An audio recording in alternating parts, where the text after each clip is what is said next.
இந்த கேபிட்டல் நேயர்களுக்கு வணக்கம். நான் உங்கள் நிரஞ்சன். தாயுடைய ஒத்துழைப்பு கிடைக்குது அப்படின்னா யாராலையும் எந்த விதமான சாதனைகளையும் செய்ய முடியும். அப்படி ஒரு தியாக தாயுடைய செயல்பாடுகளால மிகப்பெரிய சாதனையை செஞ்சிருக்கிறார் ஒருத்தர். ரொம்ப இன்ஸ்பிரேஷனான ஒரு ஸ்டோரி இது. அதை பத்தின விவரங்களை தான் இன்னைக்கு உங்களோட இந்த வீடியோவில் நான் பகிர்ந்துக்க போறேன். யூபிஎஸ்சி எக்ஸாமுடைய ரிசல்ட்ஸ் எல்லாம் வந்துச்சு. அதுல வழக்கம் போல முதலிடம், இரண்டாம் இடம் அப்படின்றது நிறைய பேர் பிடிச்சிருந்தாங்க. அதுக்கு எங்க இன்ஸ்டியூட்ல படிச்சதுதான் காரணம் அப்படின்னு நிறைய விளம்பரங்கள்லாம் வந்துச்சு. அதெல்லாம் நான் கவனிக்கவே இல்லை. ஆனா அந்த பட்டியல்ல 91வது இடத்துல ஒரு பேரை பார்த்தேன். அவரை பத்தின விஷயங்களை படிக்க தொடங்கினேன். பயங்கர இன்ஸ்பிரேஷனா இருந்துச்சு. அதை இந்த கேபிட்டல் சேனல் நேயர்களோட பகிர்ந்துக்கலாம் அப்படின்றதுக்காக தான் இந்த வீடியோ. அந்த நபருடைய பெயர் மனு கார்க். ராஜஸ்தான் மாநிலத்தை சேர்ந்த இவருக்கு 8வது வகுப்பு படிக்கும் பொழுது ஜெனட்டிக் டிசீஸ், அதாவது மரபணு சார்ந்த பிரச்சனை அப்படின்றது, நோய் அப்படின்றது ஏற்படுது. இதனால அவருடைய கண் பார்வை பறி போயிருது. ஆனா அவருடைய உறவினர்கள், அவருடைய அம்மா, அவருடைய நண்பர்கள், ஆசிரியர்கள் அப்படின்னு தொடர்ந்து எல்லோரும் அவருக்கு ஊக்கம் கொடுக்கறாங்க. அதனால 10ஆம் வகுப்பு வரைக்கும் பாஸ் பண்றாரு. சரியா அதே நேரத்துல அவர் ஒரு டீனேஜர் கிராஸ் பண்ணிட்டாரு அப்படின்றதுனால இயல்பா இருக்கக்கூடிய அவருடைய உடல் சார்ந்த, மனம் சார்ந்த நிறைய பிரச்சனைகளையும் அவர் சந்திச்சிருக்கிறாரு. ஆனாலும் படிப்பு தான் நம்மளை காப்பாற்றும் அப்படின்றதுல ரொம்ப விடாப்பிடியா இருந்த அவரு 11ஆம் வகுப்பு 12ஆம் வகுப்பு படிக்கணும் அப்படின்னு முடிவு பண்றாரு.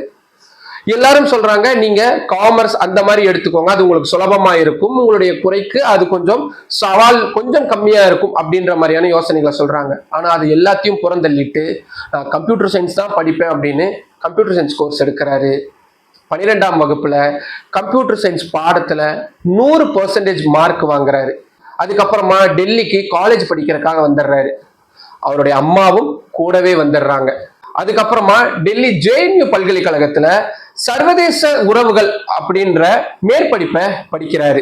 அப்படி படிச்சுக்கிட்டு இருக்கும் பொழுதே நம்ம அடுத்து என்ன பண்ண போறோம் அப்படின்ற மிக முக்கியமான கேள்வி எழுது. அந்த கேள்விக்கான பதிலா அவரே கண்டுபிடிக்கிறது யூபிஎஸ்சி எக்ஸாம் எழுதலாம் அப்படின்னு. சரியா அதே நேரத்துல கோவிட் வந்துருச்சு அப்படின்றதுனால அந்த குறிப்பிட்ட காலகட்டத்தை தனக்கான யூபிஎஸ்சி தேர்வுக்கு தயாராகிறதுக்கான காலகட்டமா பயன்படுத்த தொடங்குறாரு. ஆனா அவருக்கு தான் கண் பார்வையே இல்லையே, எப்படி தயாரா இருப்பாரு? அங்கதான் அவருடைய தாயார் தனது முழு வாழ்க்கையையும் அவருடைய மகனுக்காக அர்ப்பணிக்கிறாங்க. டெக்ஸ்ட் புக் தொடங்கி நோட்ஸ்ல இருந்து எல்லாத்தையுமே அவங்க உறக்க சத்தமா படிக்க, அதை கேட்டு மனப்பாடம் பண்ண தொடங்கினாரு மனு கார்க்.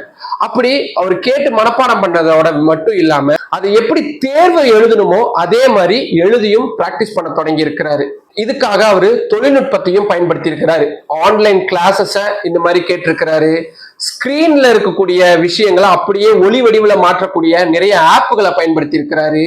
இந்த மாதிரியான ஆன்லைன் கிளாஸஸ்ல இருக்கக்கூடிய அந்த டெக்ஸ்ட் எல்லாத்தையும் PDF ஃபார்ம்ல ஆடியோவா அவரு கேட்டிருக்கிறாரு. சோ தொழில்நுட்பத்தை அவரு முழுமையா சரியான முறையில பயன்படுத்தி இருக்கிறாரு.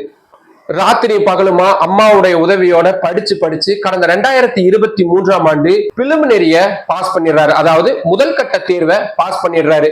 ஆனா அவரால மெயின்ஸ் அப்படின்னு சொல்லப்படக்கூடிய முக்கியமான தேர்வை பாஸ் பண்ண முடியல.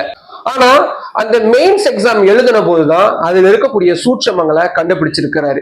மீண்டும் அவருடைய அம்மா கூட உட்கார்ந்து அம்மாவுடைய உதவியோட தீவிரமா படிக்க தொடங்குறாரு. ராத்திரியும் பகலுமா அவ்வளவு கஷ்டப்பட்டு படிச்சு இப்போ அவரு அந்த மெயின்ஸையும் கிளியர் பண்ணிட்டாரு, இன்டர்வியூ செக்ஷனையும் கிளியர் பண்ணிட்டாரு.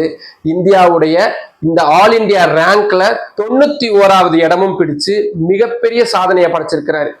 உடனே பாக்குற நிறைய பேருக்கு கேள்வி எழும், எங்க நிறைய பேர் இப்படி மாற்றுத்திறனாளிகள், கண் பார்வை சரியா இல்லாதவங்க எல்லாம் இப்படியான எக்ஸாம் எல்லாம் கிளியர் பண்றாங்க, இதுல என்னங்க பெரிய விஷயம் அப்படின்னு.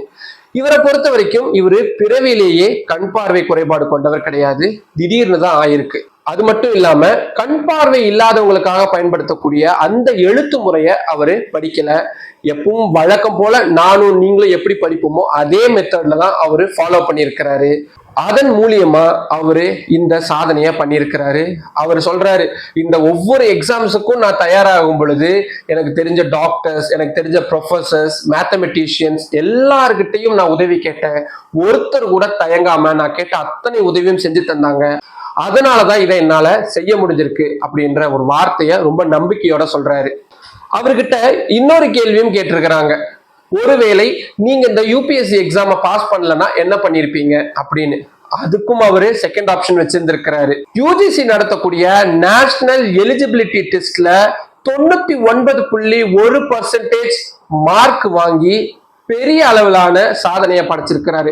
அதாவது இந்த எக்ஸாம் பாஸ் பண்ணிட்டோம்னா இந்தியாவில் இருக்கக்கூடிய எந்த பல்கலைக்கழகங்கள்லயும் ஒரு துணை பேராசிரியரா பணியாற்ற முடியும் அப்படின்றதுதான். அது மட்டும் இல்லாம இப்போ அவரு பிஹெச்டிக்கும் தயாராகிட்டு இருக்கிறாரு. அதுக்கான கோர்ஸையும் ஜாயின் பண்ணி அந்த தயாரிப்புகளையும் மிக தீவிரமா இருக்கிறாரு. ஆனா இவ்வளவு பெரிய சாதனைக்கு பின்னாடி என்னுடைய அம்மா தான் இருக்கிறாங்க. நான் என்னென்ன சாதனையெல்லாம் பண்றனோ அது அத்தனையும் எங்க அம்மா செய்த சாதனை அப்படின்றத ரொம்ப பூரிப்பான மனநிலையோட அவர் சொல்றாரு. அவருடைய வார்த்தைகள்லயே சொல்லணும் அப்படின்னா, this achievement is not just mine, it's my mother's too, my story is her story too அப்படின்றதுதான் அவர் சொல்லக்கூடிய வார்த்தைகளா இருக்கு. எவ்வளவு பெரிய விஷயங்க. தன் மகனுக்காக தனது வாழ்நாளையே அவங்க தியாகம் பண்ணியிருக்கிறாங்க. இரவு பகல் பார்க்காம அவங்க கூடவே உட்காந்து அவருடைய முன்னேற்றத்திற்காக உதவி செஞ்சிருக்கிறாங்க. அது மட்டும் இல்லாம இவர் இந்த எக்ஸாமுக்கு ப்ரிப்பேர் ஆகும் பொழுது இவர் மனப்பாடம் பண்ணதை சொல்லுவாரு. அவர் சரியா சொல்றாரா அப்படின்றத அவங்க கைவலிக்க எழுதி இருக்கிறாங்க. அதுல எங்கெங்கெல்லாம் தவறு பண்றாரு அப்படின்றத அவங்க தான் முதல் ஆசிரியரா இருந்து சரியும் பண்ணியிருக்கிறாங்க. இப்படி ஒரு அம்மாவுடைய உச்சபட்ச தியாகத்தினாலையும் அவங்களுடைய கடின உழைப்பினாலையும் சமுதாயத்தால ஒதுக்கப்பட வேண்டிய இடத்துல இருந்த ஒருத்தர் இன்னைக்கு உச்சாணி கொம்புல வந்திருக்கிறாரு. இந்த மனு கார்குடைய கதை அப்படின்றது கதையில நம்ம கூட இருக்கக்கூடியவருடைய வாழ்க்கை. இது நமக்கு நிறைய விஷயங்களை சொல்லி தருது. நமக்கு வாழ்க்கையில எவ்வளவு பெரிய துன்பம் வந்தாலும் நினைச்சு பாருங்க, 8ஆம் வகுப்பு படிக்கும் பொழுது கண் பார்வை போயிருது. ஒரு சாதாரண ஒரு மனநிலையில இருக்கக்கூடியவங்க எப்படியா அதை அணுகி இருப்பாங்க, அவருடைய வாழ்க்கை எப்படியானதா தடம் மாறி போயிருக்கும். ஆனா அது எல்லாத்தையும் முடைச்சு தெரிஞ்சுட்டு இன்னைக்கு ஒரு சாதனையாளனா வந்து நின்றுருக்கிறாரு மனு கார்க். இவருடைய வாழ்க்கையிலிருந்து நம்ம நிறைய கத்துக்க வேண்டியதா இருக்கு. நம்ம வீணடிக்கக்கூடிய ஒவ்வொரு மணி துளியையும் நம்ம எவ்வளவு தூரம் பயன்படுத்தலாம் அப்படின்றதுதான். நம்ம பெட் டைம் ஸ்டோரி அப்படின்னு குழந்தைகளுக்கு கதை சொல்லுவோம். அந்த நேரத்துல அந்த குழந்தைகளுக்கு சொல்ல வேண்டிய கதை மனு கார்குடைய சாதனை மாதிரியான கதைகளை தான் நம்ம குழந்தைகளுக்கு சொல்ல வேண்டியதா இருக்கு. மனு கார்குடைய இந்த வாழ்க்கை பயணம், அவருடைய இந்த சாதனை நீங்க எப்படி பாக்குறீங்க? அது உங்களுக்கு எந்த அளவுக்கு இன்ஸ்பிரேஷனா இருக்கு? உங்களுக்கு தோணக்கூடிய கருத்துக்களையும் மனு கார்குக்கு நீங்க தெரிவிக்க வேண்டிய வாழ்த்துக்களையும் கீழே கமெண்ட் பாக்ஸ்ல சொல்லுங்க. மற்றும் ஒரு வீடியோவில் சந்திக்கலாம். நன்றி. த கேபிட்டல் சேனலை இன்னும் நிறைய பேர் சப்ஸ்கிரைப் பண்ணாம பார்த்துக்கிட்டு இருக்கீங்க. உங்களுடைய ஆதரவின் அடிப்படையில் மட்டும்தான் இந்த சேனலை நான் ரன் பண்ணிக்கிட்டு இருக்கிறேன். இது டெல்லியிலிருந்து தமிழ் மக்களுக்காக இங்க நடக்கக்கூடிய அத்தனை விஷயங்களையும் ரொம்ப எளிமையான தமிழ்ல சொல்லணும் அப்படின்ற ஒரு முயற்சிக்காக தான் நான் நடத்திக்கிட்டு இருக்கிறேன். என்னுடைய சொற்ப வருமானத்துல தான் இந்த சேனலையும் நான் ரன் பண்ணிக்கிட்டு இருக்கிறேன். இதுக்கு நான் உங்ககிட்ட இருந்து எதிர்பார்க்கறது உங்களுடைய ஆதரவை மட்டும்தான். நம்ம சேனலை நிறைய பேர் சப்ஸ்கிரைப் பண்ணுங்க, நிறைய பேருக்கு கொண்டு போய் சேருங்க, லைக் பண்ணுங்க, நிறைய கமெண்ட் பண்ணுங்க. உங்களுடைய ஆதரவை இன்னும் அதிக அளவில் தாருங்கள். நன்றி.